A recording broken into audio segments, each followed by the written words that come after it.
last tutorial video, we were working on the thing where I applied a wash. I mentioned in that video, like a lot of times after I do a wash, I end up doing the dry brushing of the primary color, but with the thing, I didn't need to do that. So to show off some dry brushing, I'm working on this body of the Gamerverse Abomination Build-A-Figure. I'm going to be making a classic Abomination of it. I got a head casting the comic book style Abomination head. I'm not worried about painting that up right now. We're working on the main body, so we can go over some dry brushing techniques. These are not the definitive dry brushing, this is just how I dry brush.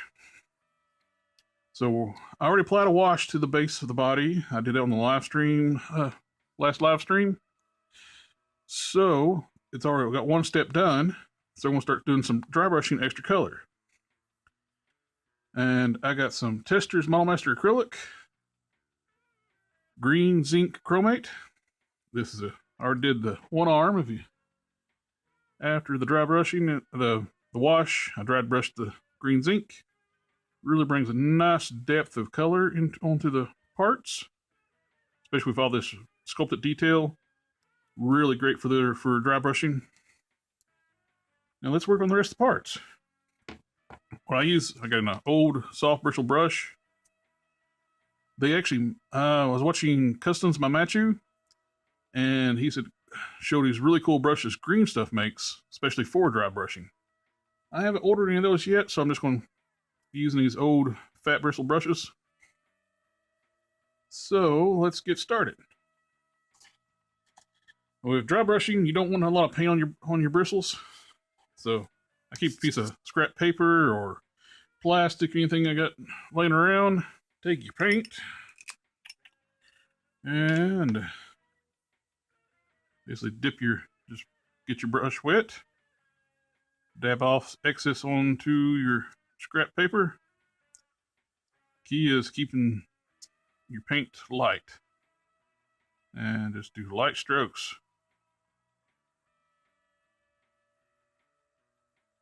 Barely touching what you're dry brushing.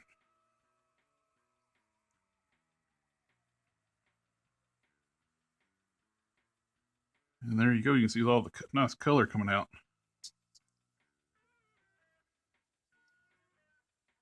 You don't want to go too heavy on your dry brushing. It can muddy up what you're working on. Same way with washes. You go too heavy on your washes. You got to find the right balance of the amount of paint that you want to put on your figure to really bring out the detail.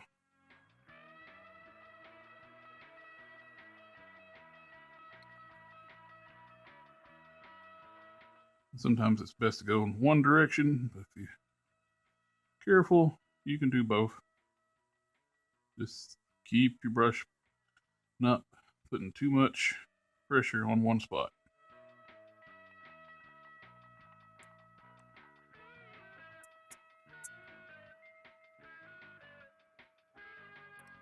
Really, with this Abomination mold, it really brings out that scales sculpting work on this base figure. Helps blend in too, like where they did the lighter color airbrushed on. It helps blend those a little better when you're dry brushing over top. Some of the best things you can do to your figures to bring out detail are washes and dry brushing. Especially if they're a figure that has a lot of sculpted detail like this figure. The only bad thing about washes, it's only a bad thing because the situation now, you do waste some paint on your, and it's mainly an issue because Testors Model Masters are no more. Rust-Oleum seems to hate Testors. They bought the company and shut down Model Masters, and now I've heard, watching another hobby channel,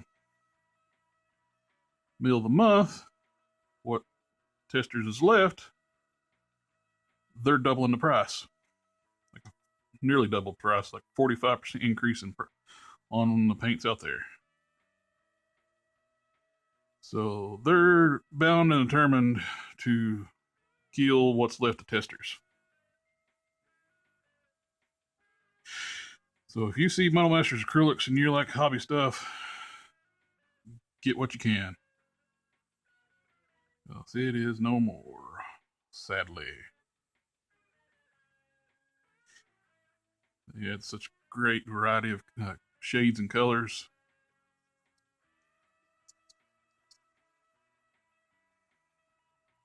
It's so easy to mix and match paints and to basically blend anything you want.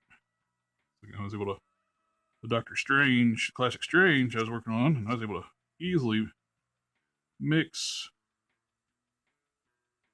the right shade of blue using Model Masters. A little bit of French blue, some gloss purple, dash of white. Matched up the blue on the Doctor Strange figure perfectly. Now you can see the dry brushing really caught those veins and really brought those out in that arm. A little bit more on the other arm. Ooh. And that's one of the good things about using acrylics.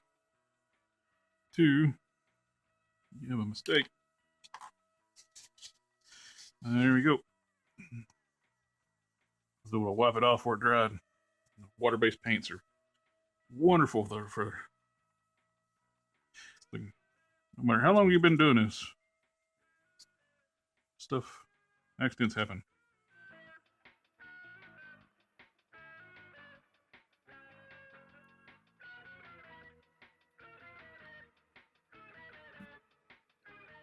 I don't think I could have done that, fixed that little mistake so easily with Tamiya.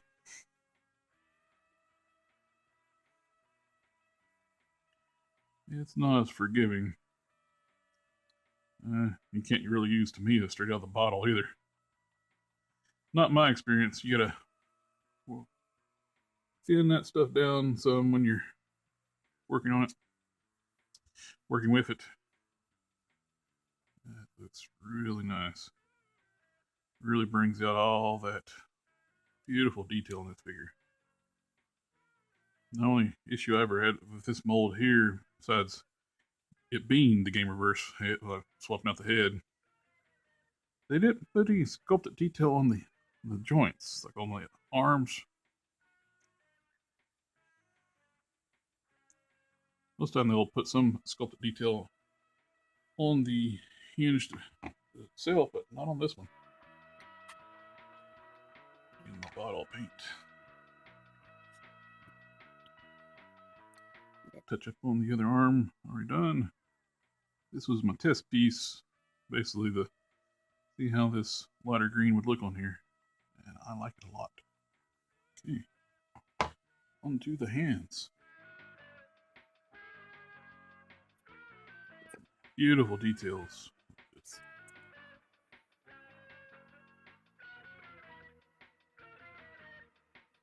Swiping of your brush.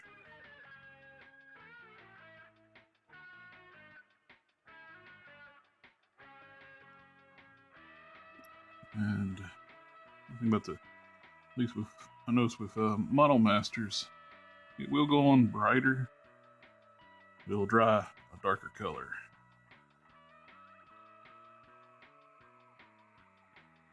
That's the one thing I gotta get used to with mixing new paints. You've worked with testers so much, I pretty well know what the result's going to be when I'm mixing paints up and I see the shade I want. When I was doing the Doctor Strange, as we'll see, yeah, that's a little, it's a tad bit brighter than what I'm wanting to go for, and that shows what it should be near perfect. Beautiful.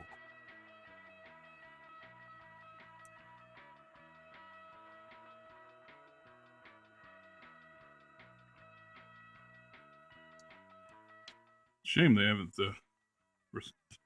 knowing Hasbro as it is. Seems like when you work on a Marvel character, a lot of times as soon as I get done with it or start working on it, they'll announce the figure. I was going to say, I don't see why they don't do like a release of the comic book version of Abomination on this body. The body for the comic book one's way too small for Abomination. He's big. He's bigger than the Hulk. He's bigger than the Hulk, and his base strength is twice as much as the Hulk. But unlike the Hulk, his does not go up. At least it used not to. They change things all the time in the comics. Hulk would always start out the fight as a underdog to the Abomination, and when the fight goes on, he'd overpower the Abomination. Yeah, cool. They work out the cool back in the day when they would put things in their characters to keep them from being able just to one-shot everybody all the time. One punch.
Okay, you can see a nice side by side, like with and without dry brushing, how much detail that brings into the figure.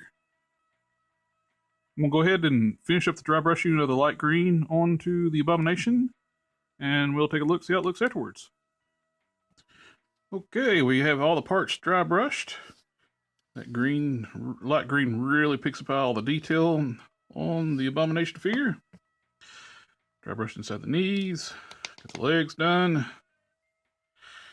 and the hands dry brushed, the arms. Actually went over too after I got done. I dry brushed some Testors Model Master Acrylics wood color.